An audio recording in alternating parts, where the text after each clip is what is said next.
The city lights shimmer against the glass walls of the penthouse as Sarah sets the table. Her movements slow but graceful despite her swollen belly. She hums softly, imagining Ethan's smile when he sees the dinner she's prepared. His favorite meal, perfectly arranged just the way he likes it. Outside, thunder rumbles faintly, mirroring the unease that has started to creep into her once peaceful heart. She glances at the clock. He's late again. Her hand instinctively moves to her belly, feeling the gentle kicks of the twins, as if they too sense something wrong. She forces a smile, whispering, "Daddy's just busy, little ones." The elevator chimes. Her heart leaps, but it's only the housekeeper returning from errands.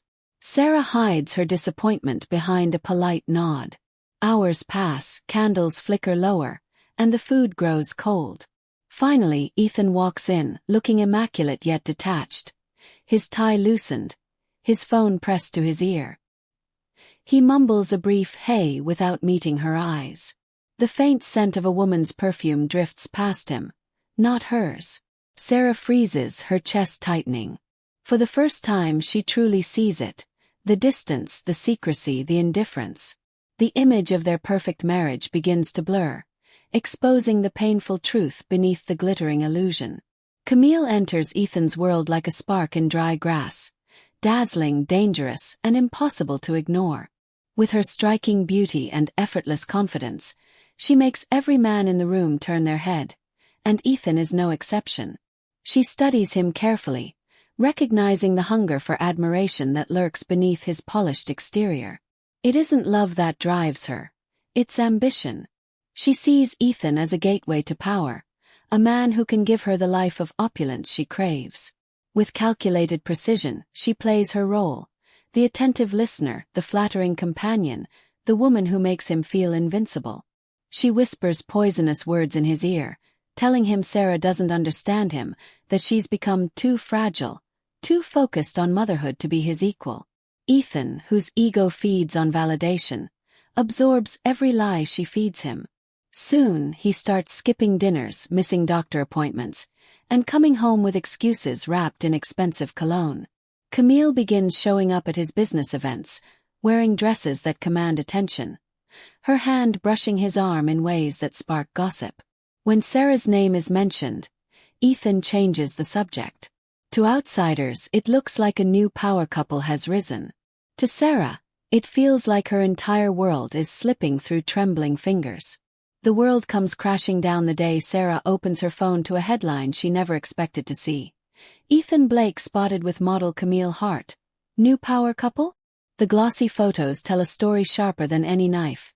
Ethan, dressed impeccably, smiling across the table at Camille, their hands nearly touching, the air between them thick with familiarity. Sarah's breath catches in her throat. Her knees weaken as the world blurs around her. She doesn't need explanations. The truth is staring back at her from every camera flash. Days turn into sleepless nights. The stress gnaws at her body, and her doctor warns her to stay calm for the baby's sake. But how can she? Every sound of Ethan's laughter echoing from a news clip feels like betrayal reborn. Still, she tries to reach him. She writes letters full of love and confusion, begging him to come home, to be the man she once knew. He never answers. Each unanswered word becomes a weight on her chest.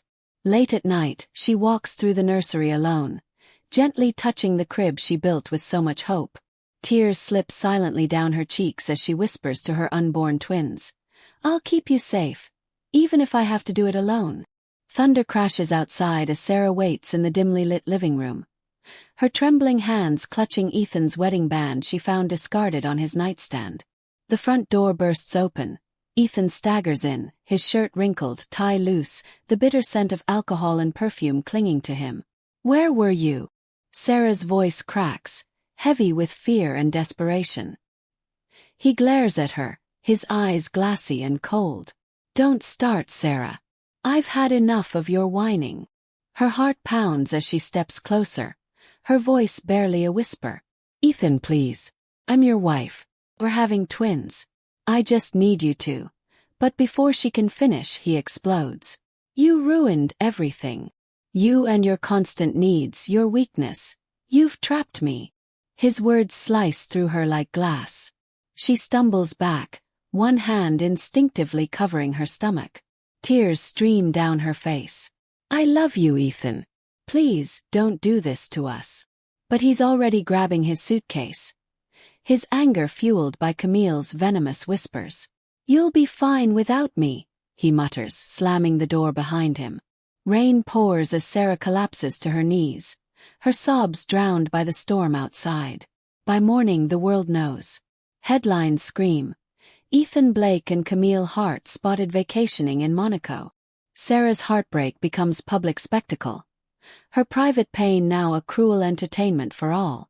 The following weeks become a blur of pain and exhaustion. Sarah wanders through the empty house that once echoed with laughter, now silent except for the ticking of the clock and the soft hum of the nursery mobile she hung herself. Every corner reminds her of Ethan. His broken promises, his betrayal. Her body feels heavier by the day. Her strength fading as heartbreak and pregnancy take their toll. One cold evening, as she tries to prepare a simple meal, her vision blurs. The world spins, her knees buckle, and she collapses onto the kitchen floor. Her hand reaching out in desperation before everything fades to black. When she awakens, harsh hospital lights blind her. Doctors and nurses rush around her. Their voices urgent. Mrs. Blake, your blood pressure is dangerously low. We need to act fast. Another doctor adds grimly. Continuing this pregnancy could kill you. But Sarah shakes her head weakly, clutching her stomach. Save my babies, she whispers, her voice breaking but resolute.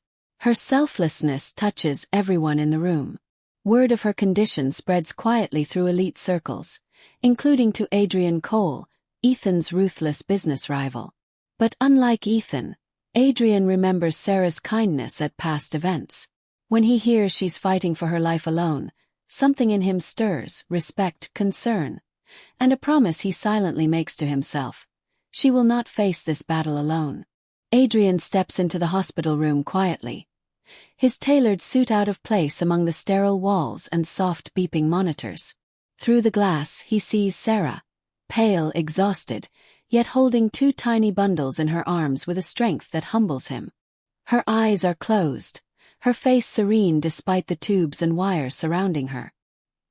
He watches for a moment, feeling a pang of guilt that he hadn't intervened sooner, that a woman like her had been left to suffer while the world turned a blind eye. He had already pulled every string within his reach. The hospital's best specialists had been flown in overnight under his instruction, and no expense was spared. When the doctor informed him that both babies had survived, twin boys, healthy and strong, Adrian felt an unfamiliar sense of relief wash over him. Yet when he learned that Sarah had nearly lost her life during childbirth, that relief turned into admiration for her sheer willpower. When Sarah finally wakes, her weak eyes meet Adrian's. She's confused at first, unsure why her husband's rival stands beside her bed. But when he gently says, "You and your sons are safe now," tears spill down her cheeks. For the first time in months, she feels protected, not by wealth or power, but by genuine kindness. Adrian's quiet presence fills the void Ethan left behind, not with promises, but with unwavering respect and care. Weeks pass, and Sarah begins to regain her strength, though her heart remains fragile. She spends her days in Adrian's estate, a place filled not with opulence but with peace. The twins sleep soundly in their nursery, and for the first time in months, the silence doesn't ache. Then one morning, a courier arrives with a thick envelope. Sarah's hands tremble as she unfolds the papers inside. Divorce documents, coldly worded, signed by Ethan without a single personal note. There are no apologies, no explanations. Just an end. The reality pierces through her like glass. The man she once loved is gone for good. Tears blur her vision, but before despair can consume her, Adrian steps forward. "You don't have to face this alone," he says softly. His presence, steady and warm, grounds her. He helps her through the legal battle quietly, shielding her from the media frenzy and Ethan's cruel indifference. In the evenings they talk about life, loss and hope. Sarah begins to see the depth of Adrian's compassion, how he treats her not as a victim but as a survivor. One quiet evening, as Sarah rocks the twins to sleep by the firelight, Adrian speaks from the heart. "I've admired you for years, even when I couldn't say it. Not because of your beauty or your name, but because of your strength." His voice falters slightly. "Marry me, Sarah. Let me stand beside you, not as your savior, but as your partner." Her eyes fill with tears, but this time they aren't from pain. She takes his hand and whispers, "Yes." In that moment, surrounded by warmth and new life, Sarah finally feels something she thought she had lost forever: peace. Ethan's downfall begins slowly, almost invisibly. A series of missed meetings, failed deals, and whispers in the business world that his empire is faltering. Without Sarah's wisdom and quiet influence to balance his impulsive nature, his decisions become reckless. Camille, once intoxicated by his power, grows restless as his wealth dwindles. Her demands increase: luxury trips, expensive jewelry, and control over his company shares. Ethan, desperate to keep her, gives in, selling assets and burning through his savings. But when the headlines shift from Ethan Blake, the real estate king, to billionaire faces financial collapse, Camille vanishes overnight, slipping into the arms of another tycoon with deeper pockets. The betrayal hits Ethan harder than bankruptcy ever could. His name becomes a joke in elite circles, and the same tabloids that once worshipped him now expose his arrogance and moral decay. Photos of him looking disheveled replace the polished magazine covers of his past. Camille, too, faces her own ruin. Her reputation shredded when the public learned she was the cause of Ethan's divorce. Endorsement deals vanish, and former friends turn their backs. Meanwhile, Sarah and Adrian's story captures the world's attention, not as a scandal, but as a story of grace and redemption. Their love, grounded in kindness and mutual respect, becomes everything Ethan and Camille's toxic affair never was: pure, lasting, and true. Years later, a charity gala brings together the city's most powerful figures, including Ethan, who now lives a quieter, humbler life. His once dazzling charm has faded, replaced by a haunted weariness.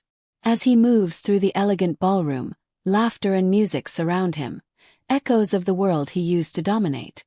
Then he sees her. Sarah enters gracefully, dressed in a sleek evening gown, her smile luminous under the chandeliers. Beside her stands Adrian, confident yet gentle, his hand resting protectively on her back. Following them are two bright-eyed twin boys, the very image of life and joy. Ethan freezes, his breath catching as he realizes the magnitude of his loss. Every dream he ever had, love, family, legacy, now belongs to another man. The crowd greets Sarah warmly, admiring the couple who have become symbols of hope and philanthropy. Ethan takes a hesitant step forward, his eyes glistening, but before he can reach her, a security guard steps between them. Adrian turns, meeting Ethan's gaze, not with anger but quiet pity, a look that says, "You did this to yourself." Ethan lowers his head, watching as Sarah and Adrian walk away, their laughter mingling with the music, a melody he will never be part of again. Sunlight spills across the sprawling garden of the Cole estate, where laughter fills the air. Sarah sits on a white bench beneath blooming magnolias, watching her twin boys chase each other across the grass. Their joy is pure, their lives untouched by the shadows of the past. Adrian steps out of the house, his sleeves rolled up, a soft smile lighting his face as he joins her. He wraps an arm around her shoulders and she leans into him, her heart finally at peace. She gazes at her children, living proof of her survival, and feels tears of gratitude well in her eyes. Her journey from betrayal to rebirth has been long and painful, but in that pain, she found strength she never knew she possessed. The woman who once lay dying and alone now stands as a symbol of resilience and grace. Far away, Ethan reads about Sarah and Adrian's thriving foundation for single mothers, his name long forgotten in the world that once admired him. The contrast couldn't be clearer. His loss, her triumph.